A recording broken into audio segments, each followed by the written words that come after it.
When Doctor Who was cancelled in 1989, many fans were devastated at the news and wondered whether the show would actually return. One interesting thing to note is that Doctor Who was nearly brought back a few years before the revival in 2005, and today I'll be taking a look at some of these failed comebacks.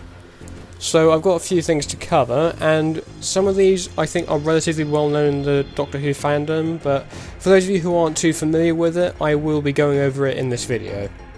So I will hopefully put timecodes in the description so you can sort of skip around to which one you want to learn more about. Okay, with that out of the way, let's get into this. So starting off with the Nelvana cartoon series. That's right, Doctor Who nearly became animated.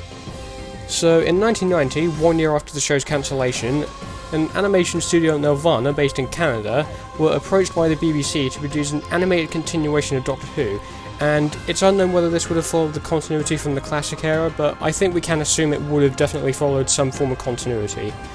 So this show would have been produced in the 1990s, a time where a lot of animated TV shows like The Simpsons and Batman the Animated Series were very much hitting the mainstream, and seeing an animated Doctor Who show that was sort of eligible for children to watch, I mean, that would have worked.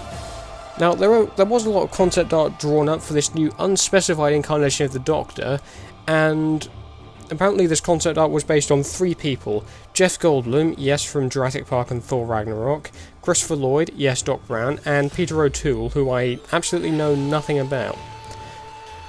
But hopefully I will have included something on screen, so yeah. The Master was also supposed to appear, and apparently his appearance would have been based on Sean Connery. So that would have been pretty cool, and it's unknown whether any of these actors would have actually voiced the characters as well as the characters actually being based on them, like concept art wise, but I think it would have been really cool, and seeing a 90s Sean Connery as the Master, at least inspired by Sean Connery as the Master, would have been really cool to see on the screen.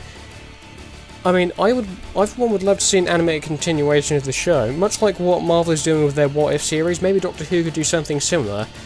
Confused Adipose, credit to him for this idea, he came up with an idea of a What If series, sort of like a what happened to the companions, and at the end of each of these series, like all the companions would band together. So he said they could do multiple stories for this, like Ian and Barbara, Tegan and Nyssa, Amy and Rory, Mickey and Martha. That one probably won't happen, because if you saw my Torchwood video, you will obviously know why.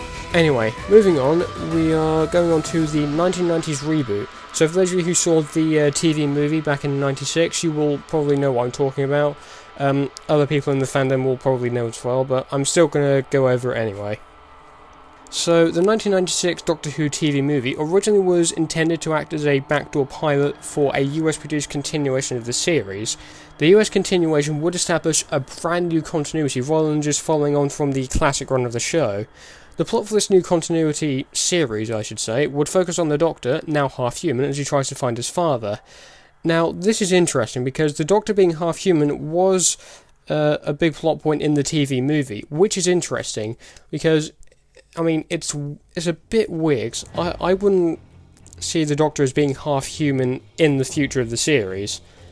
But this was a new continuity not following on from the classic era. There were actually many pitched stories for this new show, some of these being remakes of classic stories as well. And the Master was supposed to return because, if you remember in the TV movie, he got sucked into the Eye of Harmony. So it's almost bold to assume that he would have actually returned. Now, the reboot was cancelled for 2 reasons. One, because the TV movie's viewing figures weren't that great, and John Leakley, who had written a lot of ideas for the US reboot, was removed from the project. So I think it's safe to assume we won't be seeing that US reboot. I mean, if you want to see more of that intended story, I think you can have a look at some of the 8th Doctor books, like that whole novel series. Okay, moving on to Scream of the Shalka. Now, this is probably the most well-known attempted continuation to the show among the whole fandom, but I'm going to talk about it in more detail, much like the 90s reboot. The now non-canon webcast, Scream of the Shalka, was originally created to follow on from the classic era of the show, and featured a new Doctor and a new Master who was played by Derek Jacobi. Now, I think Derek Jacobi is the only man who can say, hey, I played the Doctor and the Master. It's pretty difficult to explain, but he played an unbound Doctor in the Big Finish some of the Big Finish stuff. So the Doctor, however, was voiced by Richard E. Grant, who played one of the incarnations in Curse of Fatal Death. And also in the new series, he's gone on to play Dr. Walter Simeone and the Great Intelligence, which is very cool. I mean, I think Richard E. Grant would make a fantastic Doctor. I mean, obviously I don't think it could happen now, given that he's played the Great Intelligence and Dr. Simeone, who I think are basically the same person.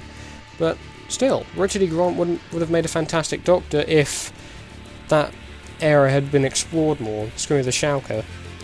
So, what happened to Scream of the Shalka? What exactly happened to it?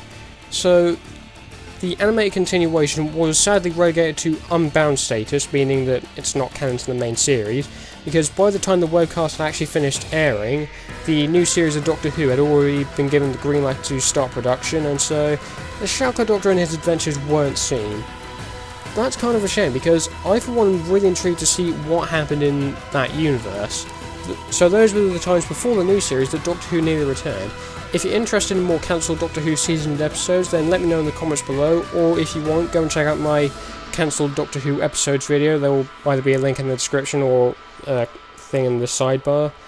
And if you're interested in more stuff like this, go check out my new podcast, The Movie Geeks with Brandon Prime. And if you're interested, like and subscribe, please do. It would really help me out a lot. I'm getting very close to 200 subscribers at the time of recording. Yeah, thanks for watching, and I'll see you guys soon. Take care, everyone.